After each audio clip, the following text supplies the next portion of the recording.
So, top 10 Klopp moments. Started with number 10, which is... The normal one press conference. So, I've got some quotes here.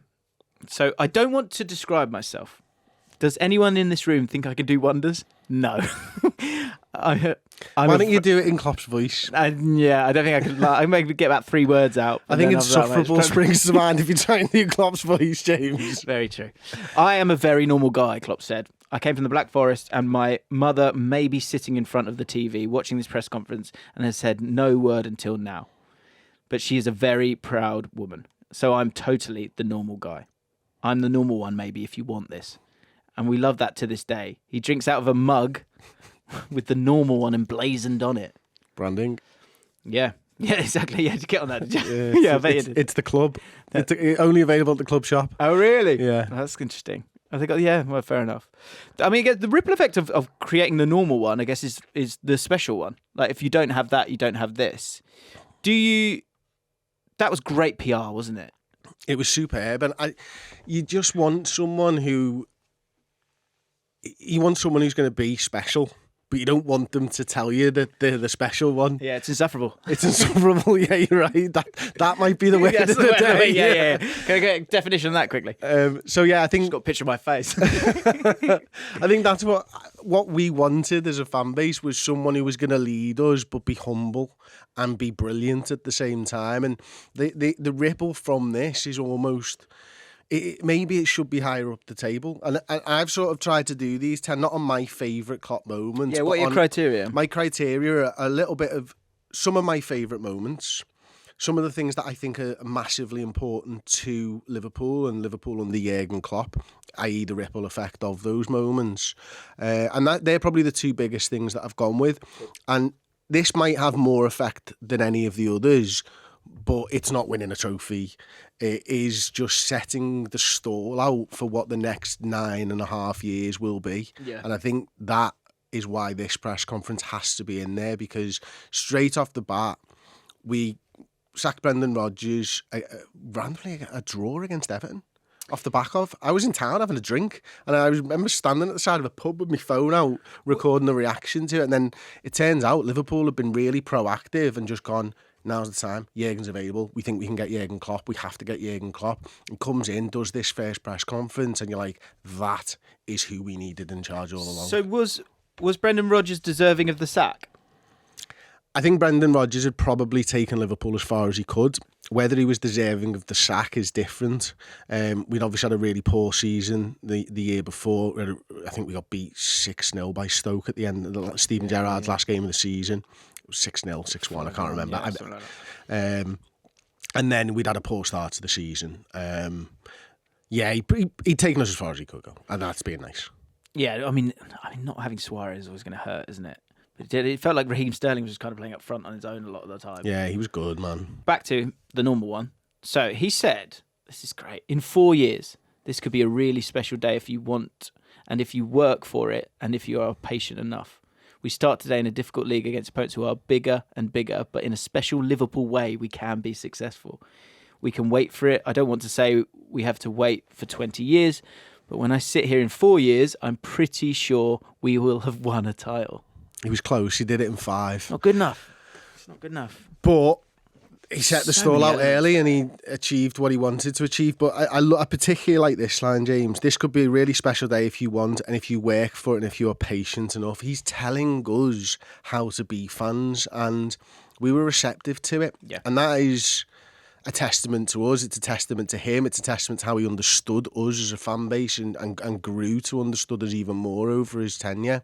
He just epitomises for me Liverpool Football Club right now, and you know, it's because of him Redmen is still going, to be honest with you, because if we'd have been crap for the however many years, I don't know whether we'd still be going. Yeah, well, yeah, I mean, and God, you've had some decent nights along the way or days along the way. I also wonder that again, that line, this could be a really special day if you want and if you work for it and if you are patient enough. How does that land at other football clubs? Do you think as long as he says it at any of those football clubs, that would work or be taken the right way?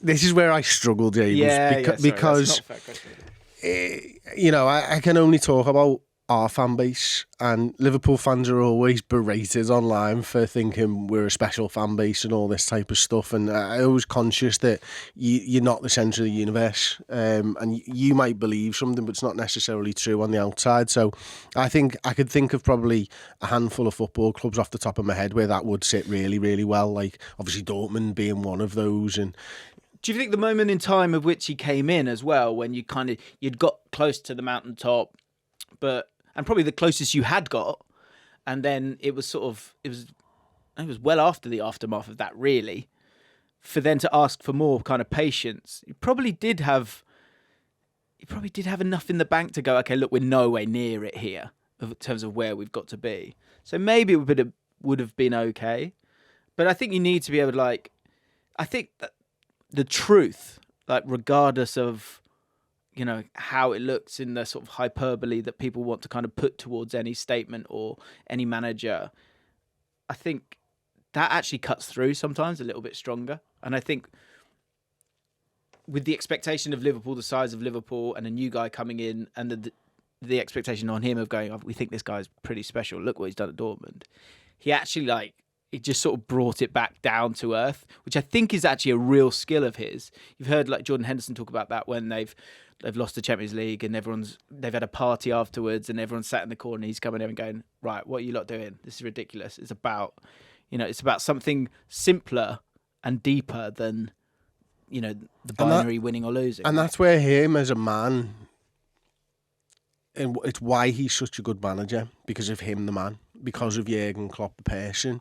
Because, we often talk about it in football, and I know you will as well, as how modern players need to be managed differently to the players of the past, for example. A little bit more mollycoddled maybe is a word that's used quite often, and probably only in that context. Nobody ever uses the word in any other context as far as I'm aware. But he is able to take these really grand designs in terms of his tactics and make it simple for people to understand. And it's not just this tactics, it's everything. He'll take a theory and dumb it down so that the man on the street, me, can understand it. And that's what he's doing there. He's telling you how to be a football fan. He's telling you how to support a side. And there's other moments on this list where he does exactly the same that are just as important. And being patient, working for it, sustainable things as well, like the simplicity of that, like you said, that's what And could that not be taken in any walk of life? That's it. I think that's it. I think, but fans and players, you could say as well. He could come back to go, look, what did I say on the first day? We've got to work for it. We've got to be patient. That kind of works. And Harry Brooks was sat here last week, who's a coach, and he says that's the key thing when it comes to coaching. Is taking something that people can sort of start to make more and more complicated and really kind of distill it down into something really, really simple. And I think he did that both, in his day-to-day, but I think in the squad building as well. There is a work rate to that squad, and in the image of how Liverpool went on to play. When he came into the job, Liverpool obviously struggling to defend. I think in particular the team was imbalanced. Yeah. Klopp's first lineup, it's Mignolet, Skrtel, Sacco as centre backs, Moreno, Klein, Lucas, Lallana, Chan, Coutinho, Origi, Milner. They lost 3 out of the first 4 under Klopp.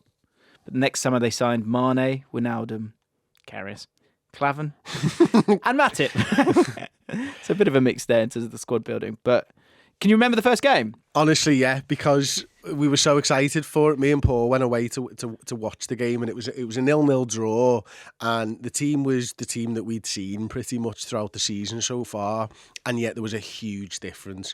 I mean, there was legs everywhere. There was Adam Lallana running all over the pitch all of the time. James Milner doing exactly the same. And from the last game that we saw against Everton to that game, it was such a huge change in that I think we were coming off an international break, if I remember correctly, and we knew that Jurgen Klopp's side counter-pressed. We'd done our research, obviously, and everyone had seen Dortmund reach Champions League finals and win the league and the Bundesliga a couple of years and stuff like that. So we knew what they wanted. This wasn't that. This was lads just working dead hard and not knowing how to press. Right. But it was really fun to watch, and we walked out of there and like, what a 0-0. Yeah. Wow, what a game. I mean, they're all running. It's mad. What's going on? Shows the power. Like we spoke on the last podcast about, possession-based football or the way that Klopp plays. I have asked a few people this question of like, what do you want? What do you want from football? And I think like positivity, freedom, and energy. I think that like energy is like, again, it sounds wanky as hell, but like even just seeing it kind of creates it in yourself. Yeah. So to your point on that first game, to go, that's clever. Like I don't know if he's that prescriptive where he's just gone, boys, just run out of energy, and at least that puts out a message there for the rest of it. It ain't going to be easy to play Liverpool. That's what it said. You're gonna have to work hard to beat Liverpool, and that again has carried on from that day to this. Yeah. 9th spot, beating Man City 4-1 away, November 2015. This was the game that I believe made everyone believe, and he obviously spoke about turning doubters to believers in a press conference in his early days as well.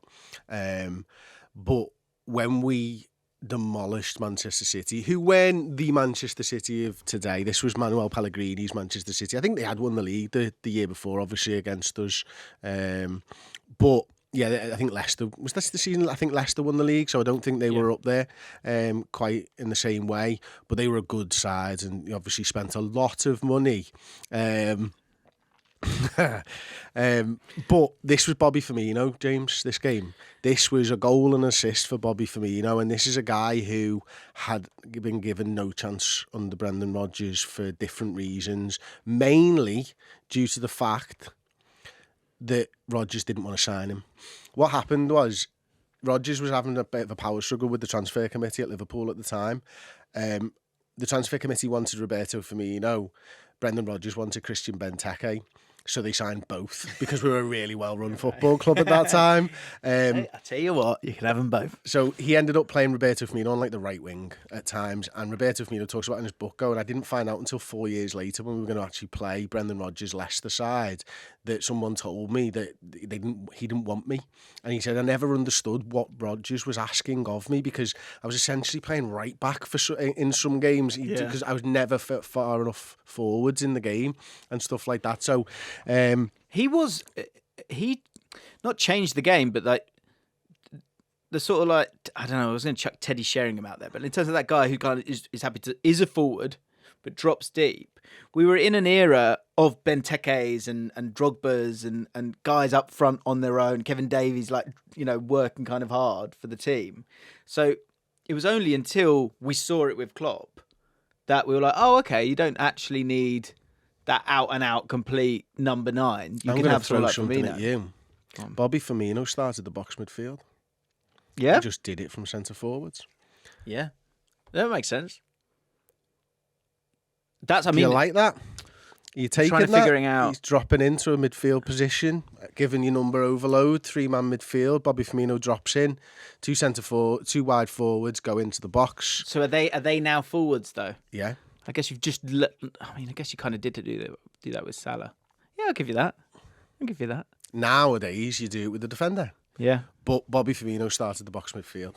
And I think that selflessness of a centre forward, we saw Lionel Messi do it at times at Barcelona, but we never saw it in the English league have the success with 3 up top that we did. And that Manchester City game was the first game where Bobby Firmino came to life, and I was at that game as well away at Manchester City. That was at the Etihad Stadium. I remember that one. It was an absolute drubbing. We were brilliant that day, and they didn't know how to stop it. And then that would then become, obviously, Mane signed the next season, Salah follows the season after, and that front 3 is as good a front 3 as I've ever seen. Number 8, Origi. Which one? Exactly. So, guy's gone, I'm going to take... So, the Everton fan has got to help us with this. He says, I'm going to take this as Origi in the UCL plus Origi versus Everton. Let's do that. I only meant Origi versus Everton. Get a little double here. So, first ripple. The corner taken quickly means that it'll be years before it ever works again. This is the Champions League semi-final. If this goal had happened in a 3 p.m. Saturday kickoff, it would have been forgotten. But because of the importance of the goal and the occasion, it's now part of football lore. But a side effect from this is that it now can never happen again. And I tell you what, in the Premier League it won't happen because of the new way that the ball boys aren't allowed to pass the ball to players because they put them on the cones. Yeah. And the ball boy was switched on and went and ragged the ball. He got famous off the back of it. He was like a 15-year-old kid, dead switched on, grabbed the ball, give it to Trent. Like Usain Bolt speed he had at the time.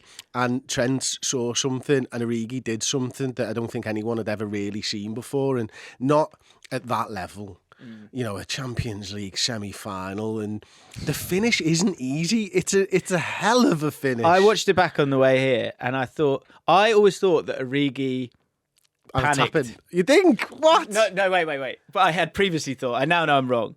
But at the time, I'd always thought he'd gone, oh, you know, like, oh my God, look at the ball! Oh yeah, oh, kick, and it just gone in. He's waiting for it. You watch it back, it's brilliant.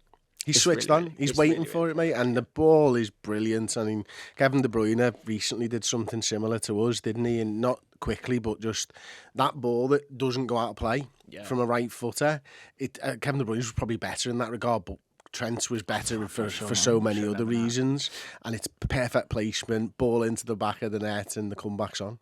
Yeah, I mean, I think that game might rear its head a little bit later on. But watching back those goals, there was something that I noticed in the game about. Yeah, I guess it's a question for you to think whilst we're chatting away, and everyone else listening. And I'll say the player. There's one player who has an absolute horror show in that game, and we'll reveal at the end. I'll tell you what bit the dust. Sergio Busquets' Twitter account still hasn't tweeted. Since that game. Yeah. He tweeted, "We're ready," and a picture of him training, and that is the last tweet he's ever put out. I remember that. Did Suarez tweet something as well? I don't know about Suarez, actually. Like someone else tweeted something they shouldn't have. Do you know one of the reasons... Was it like, we only need one goal or something? Something like that. Maybe, that? Someone. I don't know who it was.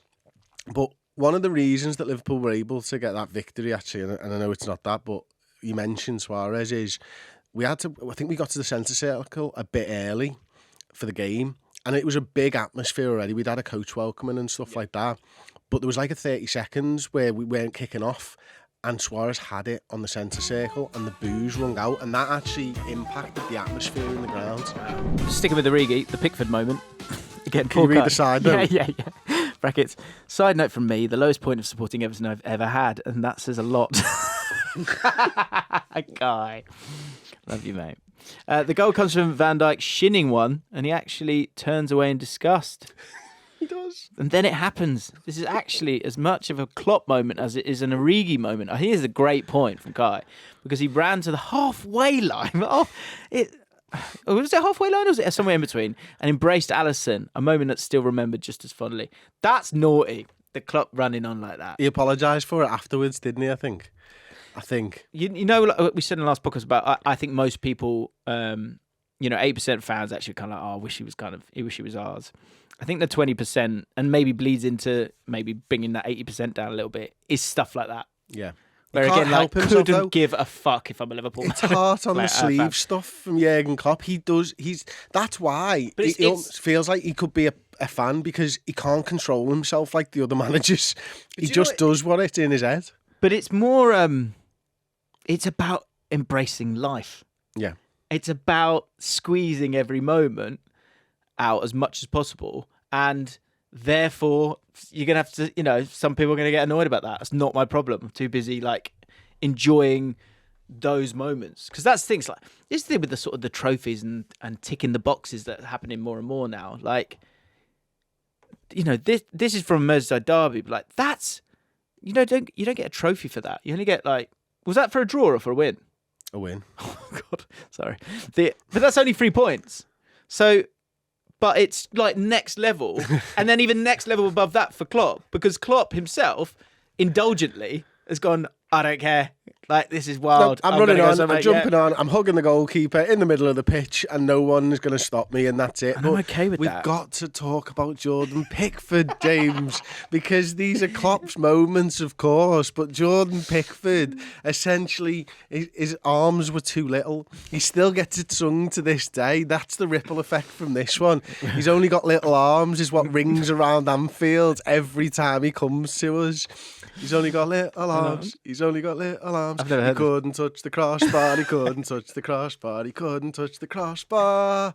He's only got little arms. that doesn't work, really. But yeah, that doesn't got it. So he gets up and he paws at it like a T-Rex, knocks it back in for Divock Origi, and bang, 2-1. We're in the lead. But we'd be amiss to not talk about the first word on this number 8, Origi. Like his ability to be there, there's no one. I can't think of someone above him. Like you could chuck in Solskjaer, right? But Solskjaer, in terms of you've got Liverpool quarterfinal, you've got the Champions League final. Origi, you've got so many games where he gets it started, finishes it off, like.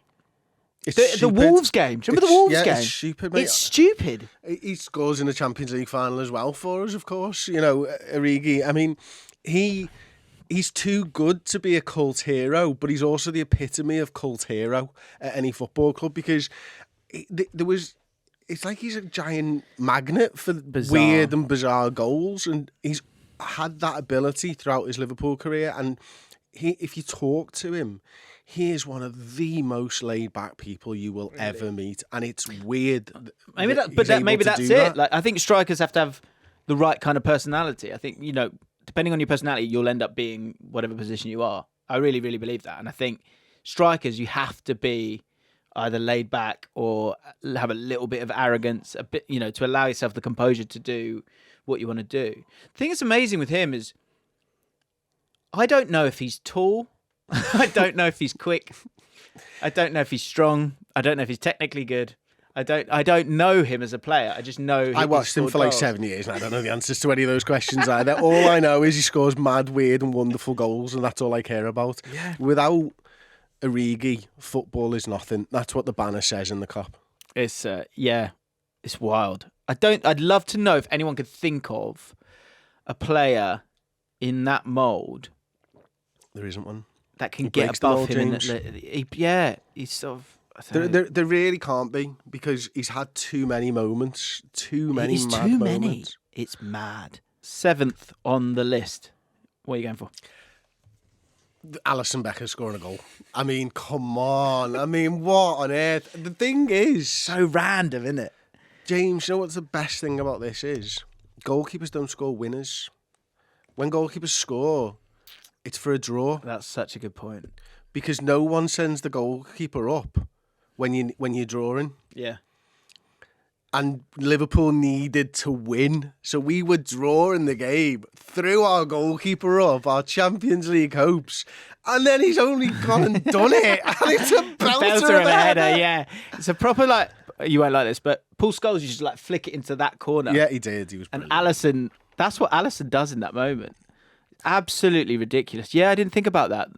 Because the good thing with that as well, say it's to get an equaliser, there might be the sort of posturing of come on, get the ball. But this you could just enjoy it. We've won. It's fine. It's no problem whatsoever. But the risk reward on that, because you could lose the game. Sure. Yeah. Go down the other end, keeper catches it, you got no goalkeeper, you lost. The other flip of that is when you lose in the game, you can only lose more. You can only concede another goal. We went and won the bloody game and qualified for the Champions League, and the next season we won it. Were you at that one? No, I was doing a watch along. You watch along, yeah, because I think I remember that one. Because Paul takes his top off and he's whipping it round his head on watch along duties. His nipples are all over the internet forever. Completely let go. And Paul's been my best mate for years. He doesn't let go very often. In this moment, as a card carrying member of the Goalkeepers Society, he lost it. He lost it big time. He's lost it this season as well. Recently. He's gone when he goes to that next level. Yeah. I can't remember what game it is this year. We've had loads of them. We've had loads of those games this season, but this Alisson one's something else. And I don't know. This one might have the least amount. Well, no, it's got ripples because we got into the Champions League, but it's unprecedented. Yeah. So it's hard to really rank it. I just love it more than anything else. Yeah, and it's just madness, isn't it? It's just the madness of it. And that's, I think with this list, You could do this for lots of teams that have been successful. It's the madness within this, like the Pickford thing and the Origi goals, and they're just mental. It's chaos. Yeah, it really is, and it's almost just what his side is like. Can you remember him on his way? Because there's on his way. Yeah. The other thing with the goalie is that once the corner's happening, you're just watching the goalie. When a goalie's up there, of course not. Nobody's watching anything but the goalkeeper. Exactly. And he's in I think it's a bright yellow kit or something as well. I obviously misspoke before because I get my years completely I'm getting moved. Yeah, so yeah. I don't think he qualified us for the Champions League. We won it. I think that was years later. But I think that was after we'd won the Champions League. But we definitely qualified for the Champions League off the bat of it. But yeah, as he's up there, you're looking at him and thinking he's not going to do it, is he? And then he heads it, and you're thinking, oh my days! And it's sort of slow motion, just goes in, and it's just ridiculous. Amazing. 6th spot. Okay, one that I think is berated all around football, but not if you're a Liverpool fan, and it's the celebrating by holding hands in front of the Kop after a 2-2 draw with West Brom. And for me, this might have the biggest ripple of all of them. This was a flipping boulder getting thrown into a pond. It's ridiculous because everything that Klopp was there to teach us about and talk about in that press conference, in his first one, the normal one press conference, came to fruition in that game.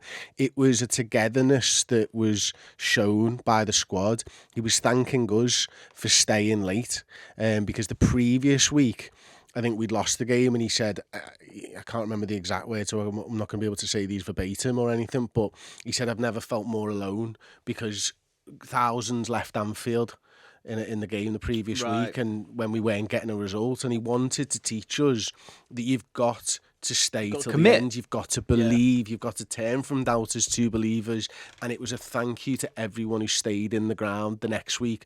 Thousands more stayed than the previous week.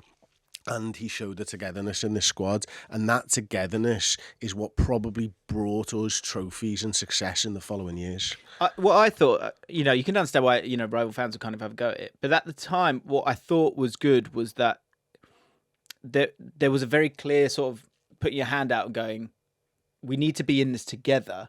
And also, despite, he probably didn't even know about the sort of Twitter storm and all that stuff that might come with it. And there might be something like lost in translation from German football and seeing that, which we don't really see that often here. People, players walk around, clap and leave.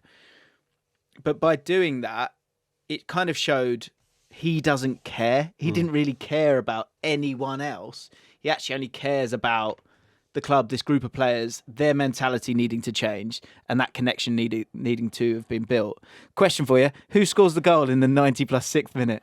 I've got no idea. Guess. Origi. Correct. Fucking hell. But a ripple from this, and I sort of started me thinking, what would happen without that?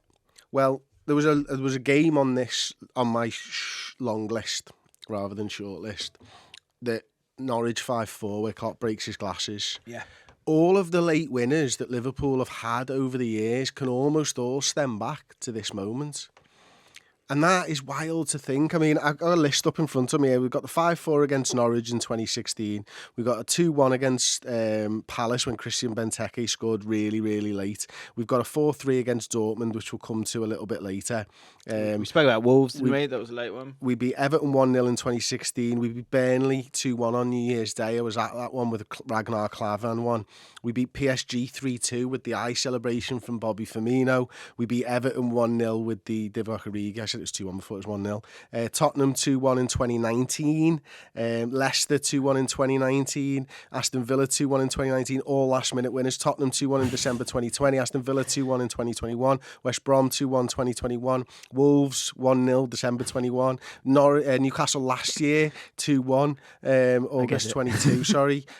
Tottenham 4-3 in April 23. I mean, and then how many of them this season have we had? Yeah. And last minute winners, I've not even included any of those, and there's probably Well, we've scored the most goals from 76 onwards this year. There's probably at least a handful of games, and they all stem back to that moment. Yeah, I think you're right. Because that's the sort of the Fergie time mentality. Well, by the way, well more than Fergie got.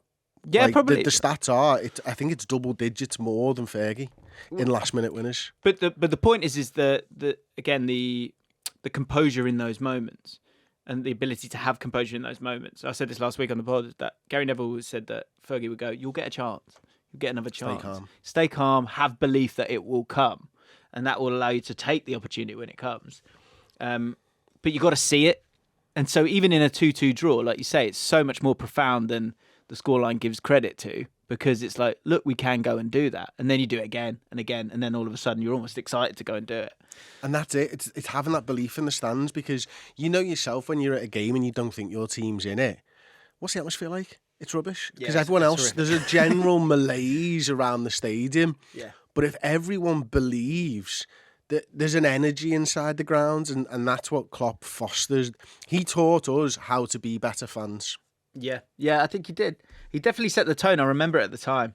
Okay, 5th spot.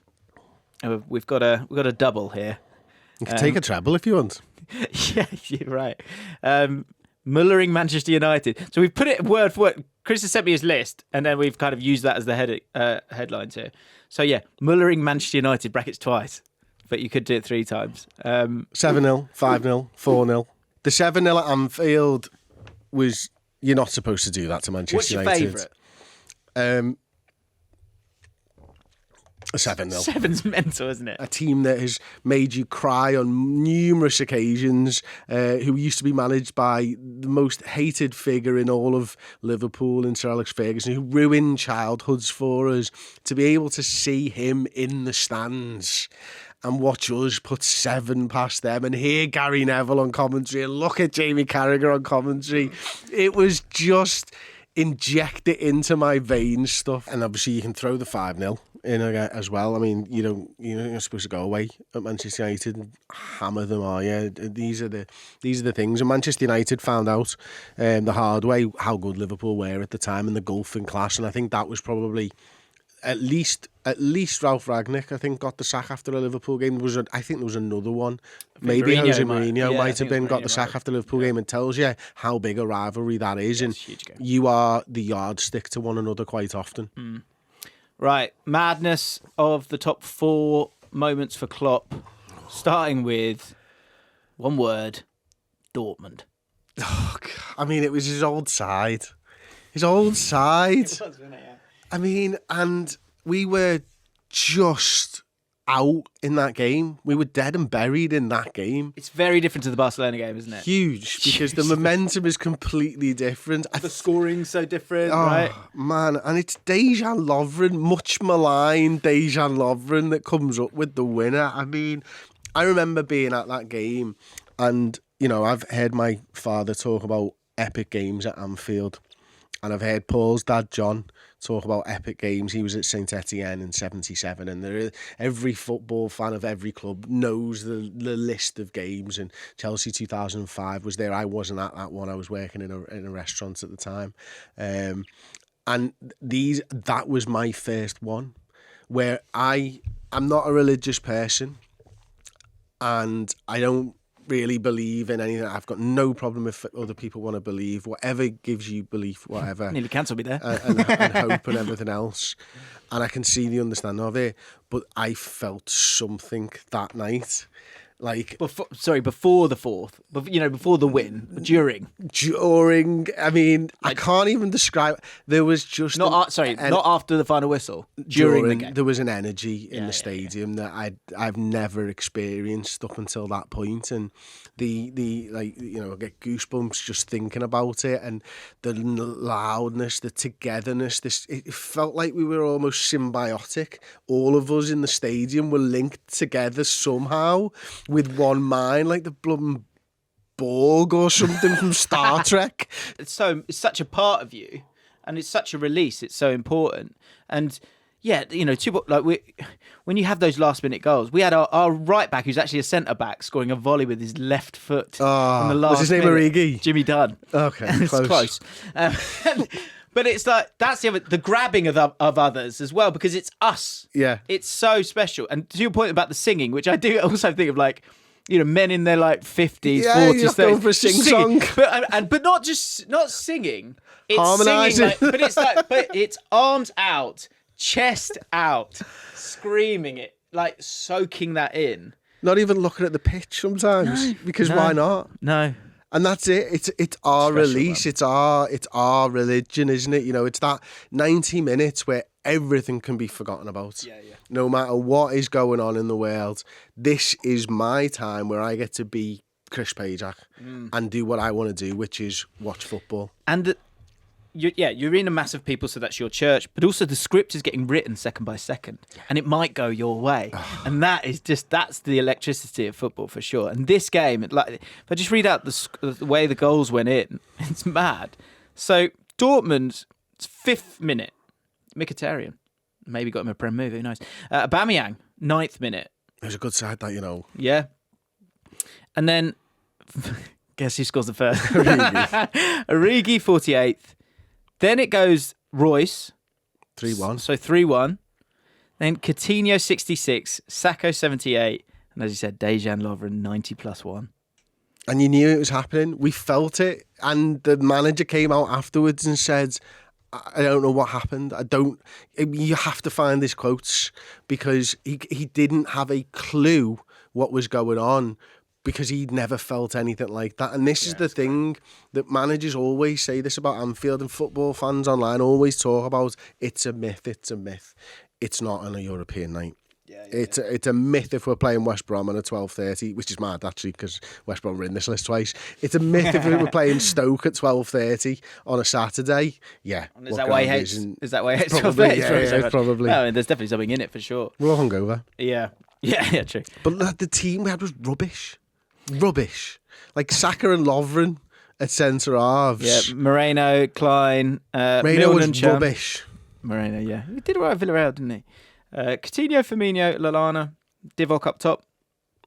Sam Mignon goal. No, it's nothing. But yeah, it's a foundation for where we were. And you know, we go to that final that season off the back of that as a ripple effect, and we do get beat. But that ripple from getting beat leads into the togetherness and the patience and the work hard and everything else from that first press conference. And I think even with that defeat, there was still a feeling that you're ahead of schedule here. Like, and because that's the thing as well. You talk about the West Brom one earlier. So when the moments happen is one thing, but like actually the ones early on, they're actually really, really integral, because that's what creates the culture, the belief to sort of go and actually fulfill it. And sometimes you need to lose to go and go, nah, actually that's not happening this year. Third, right, I've been waiting for this. Right, quote for quote, direct quote, Chris Pajak, 2024, third spot, pissing the league. We did. We wrapped it up earlier than anybody else had ever wrapped the league up. Was it 8 games to go, I think? Something like that. I've not really thought about it. I didn't do my research. I'm sorry, James. Don't worry. I think it was with 8 games to go. We went 27 for 27, I think, at the start of the season. Wins. I mean, it was just... It was a train, wasn't it? Stupid. It was stupid. And they even tried to take it off us with COVID. They started COVID to take the Premier League off Liverpool. They do anything. The Everton fans and the United fans and the government. Yeah. Lizzie, all of it. They'd all take everything. They did everything in their powers to get Liverpool to not win the league. I mean, I tell you, and we pissed it, James. You did piss it. Pissed it. You did piss it. I'm surprised this is as high. This is as high. Yeah. This is a 30-year wait, mate. Yeah, but as a moment. Right, I know. Yeah, you are right. You are right. Like, I get it when it's there, and I think it's important for you to go, well, no, actually, we fucking won that. But you've got to remember, like, as galling and as heartbreaking as it is that we didn't get to see them celebrate that, and we didn't get to be in the ground with them, I had a moment myself, because I had 29,000 people watching live when we won the league. Really? Wow. With me. Now, that is selfish, but that's a moment, I had 29,000 people watching our watch-along for a blooming City-Chelsea game. Yeah. Like, it was something else. I remember watching that. It was crazy. It was insane, mate. And, like, You know? Do you know what, you're right, actually. No, I'll take it back. Because I think when it comes to moments, like, you'd had some games. And I know, like, the Dortmund one, fair enough. There was loads of games. We were in February, weren't we? No, sorry, I meant, like, broadly as a football fan, you've had games. You've had cup final wins. You've had, Michael Owen against Arsenal. You've had those, like, that whole treble, like the Alaves game's a joke. 5-4. Like, you've had some great moments, right? But again, I'm being empathetic because I can bring it back to myself. It's like when QPR won the playoff final, I'd waited 20 years for that, and we didn't deserve that, but I fucking did. Right? So, are you being empathetic or selfish? I'm sorry, I can't work out. I don't know or care. But in terms of it being a moment, especially for yourself, especially for Paul, and don't get angry, but it's just my opinion. For fans that didn't have the 80s and all those title wins, like, you've not had that bit, And so for Arsenal fans, there's the ones that were there for the Invincibles, and there's the ones that were born after that. You are brought up on stories. Yeah, and you're supposedly the best team in the country. Yeah. You go, well, hang on, but I haven't seen us win the league yet. Yeah. So like, there's a fortune to the fact that you work in what you do to allow yourself absolutely 29,000 people to be there. That is a moment. It's incredible, mate. Yeah. And it's obviously the most we've ever had watching live or anything. And just being with all those happy people was incredible, because like, comment sections take on a life of their own, and especially during live content, and you can see and you can feel it, and again, just knowing that people are there and they're happy and they're having fun and they've chosen to spend that moment with you is incredibly humbling. Because that was as big a moment for Liverpool fans as there was in the last 30 years, and 29,000 people decided to watch it with me. And Paul, and like, I was not only with them, I was with my best mate who've been going to games together for years, that we got to experience something together that we'll never, and really selfishly, because of COVID in some ways, we've got it all documented on YouTube, on watch-alongs. That'll live forever. And if I ever want to turn around and tell the story of how Liverpool won the Premier League, I can show them how Liverpool won the Premier League, because I've got it documented, which is madness. Yeah, okay, well done. It can stay there. Thank you. Fine. Second spot. Go on, you say. Winning all big ears. Winning all big ears. I mean, what'd you say? Number 6, beating Tottenham Hotspur. Yeah, I mean, so where are we for this one? France in a Euro camp. Gotta get better at this, mate. Get it in the calendar. First roll.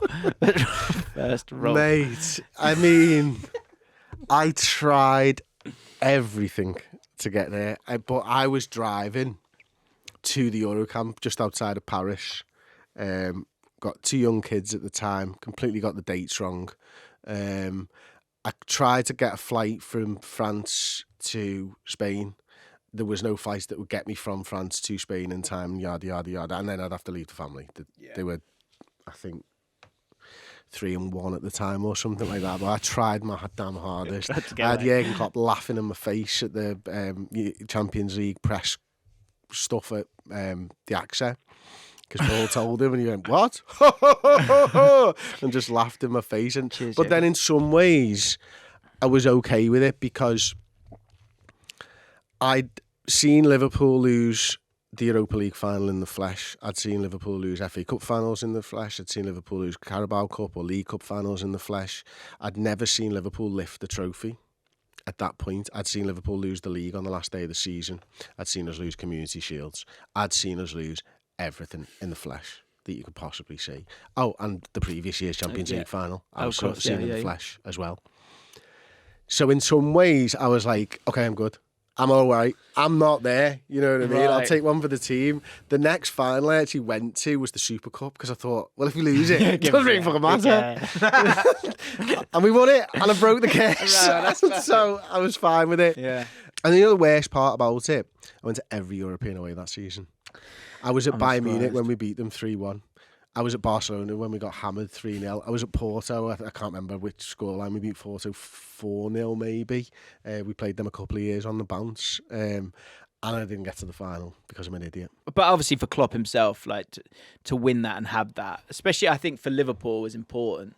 But when there is so much point scoring when it comes to managers these days, like for him to, he's got, he's collected the bulk of them. Obviously the Europa League's gone now, but that's the sort of least of those trophies. But to have the Champions League, and it was one where it was a disappointing final, and it wasn't handball for me, and the ripple effects, apparently the handball rule got changed. They were a good side, that Pochettino side. I massively respect Pochettino as a coach. I think he's absolutely brilliant. And you know what Harry Kane can do against us, and we've struggled against them.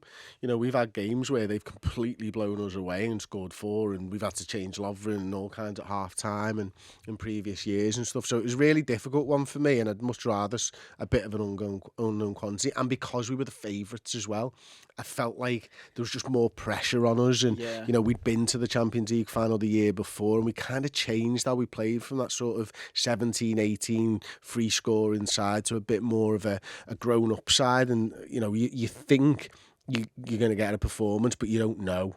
And it turns out that Liverpool had gone and completely behind closed doors.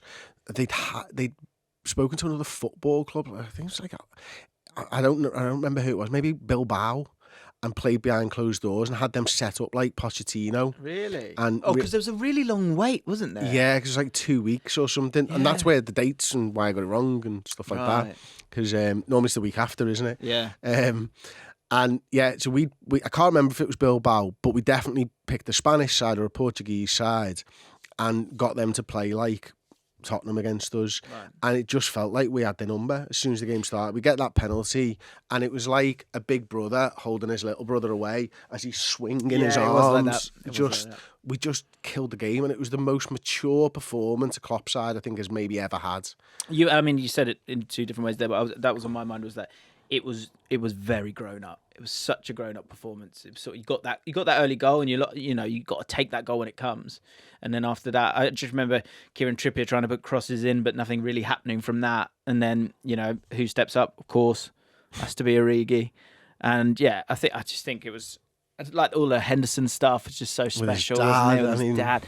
Yeah, absolutely incredible stuff. And as again for Jurgen Klopp, I think there's so many intangibles that he has over any Liverpool manager, and probably over most managers, full stop. And we're talking about moments here, and a lot of these moments aren't are semi-finals, or it's not the finals, because his record isn't amazing in finals. So he was owed that. He needed, especially to have 3 and not to have won 1 would have been really, really cruel. So off the back of this, and we talk about the moments and stuff, but off the back of the fan base and what he said in that first press conference, we see coach welcomings for the side.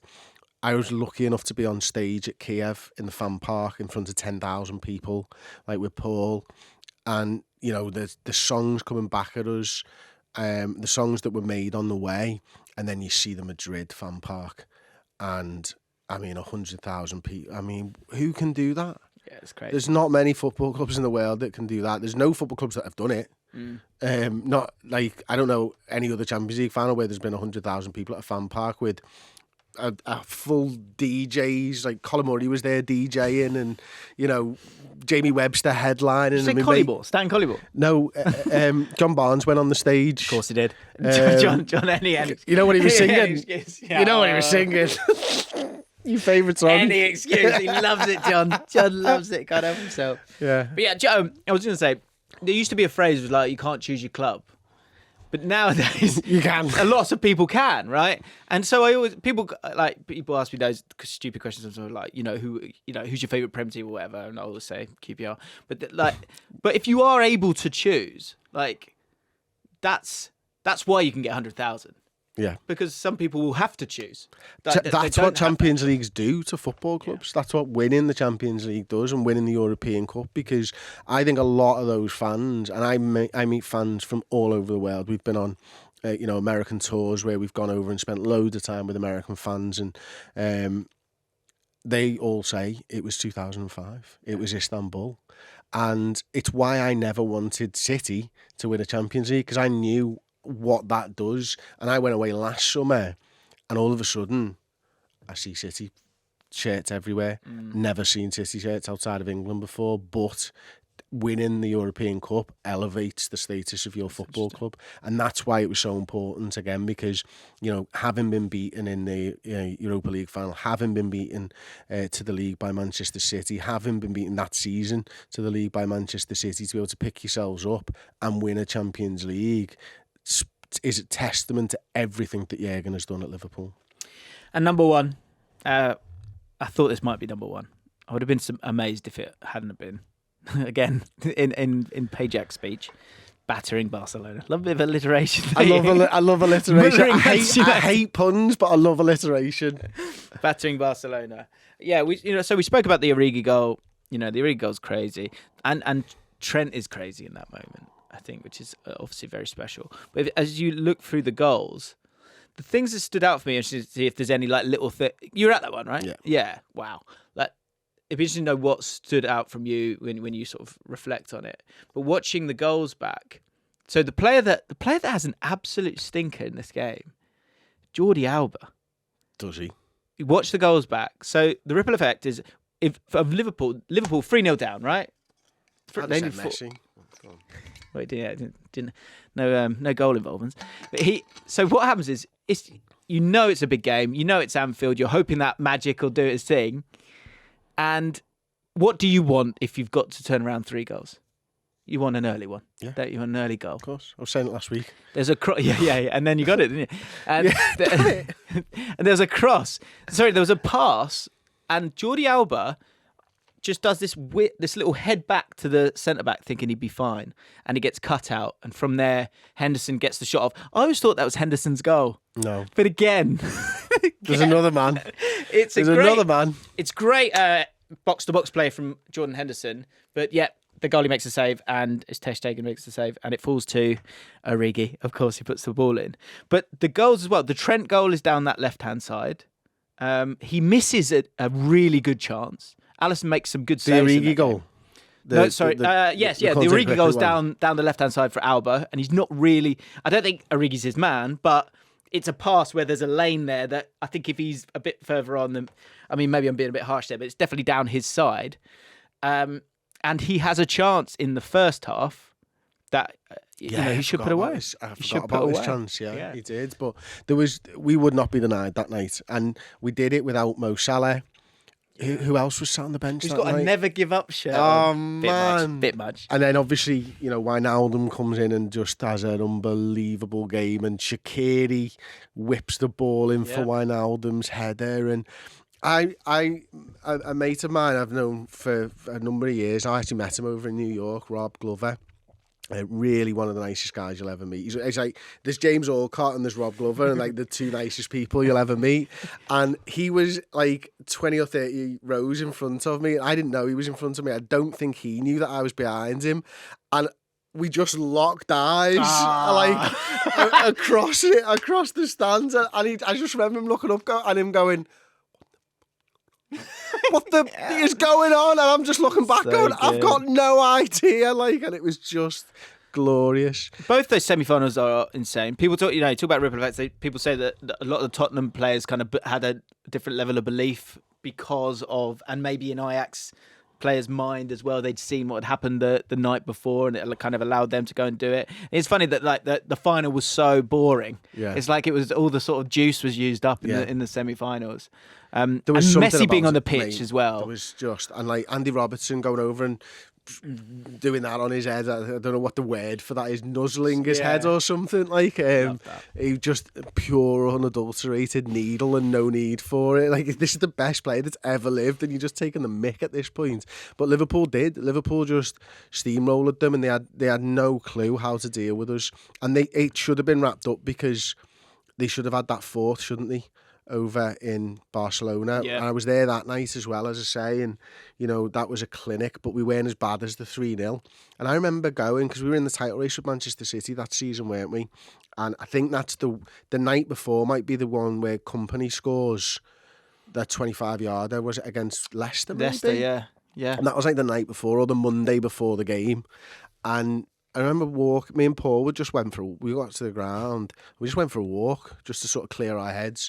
It's almost like, into a funeral. Like Right. there was I don't know about anybody else. We had absolutely no belief that Liverpool were going to do it 3 hours before kickoff. And we were just walking through Stanley Park, the park between Goodison Park and Anfield, and you can hear this noise from the coach greeting. And I was like, oh yeah. Good day. Yeah. What do you reckon? Oh, feeling a bit confident here. Yeah, should we go in a coach greet? Yeah, okay. Sounds. Get there and like sung our heart out for an hour plus before the coach arrives or whatever. And then by the end of it was like, right, this is on. Barcelona don't have a chance against us tonight. And we just carried that coach greeting into the stadium and it didn't stop. And I talked about Dortmund before. This blew the roof off Anfield. I can't describe it. I am now getting goosebumps talking about it.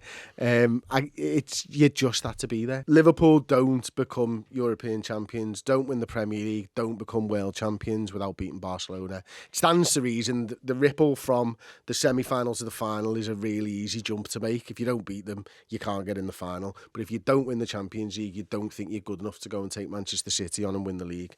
And then you can't become world champions if you've not won the European Cup. So this was the making of this Liverpool side.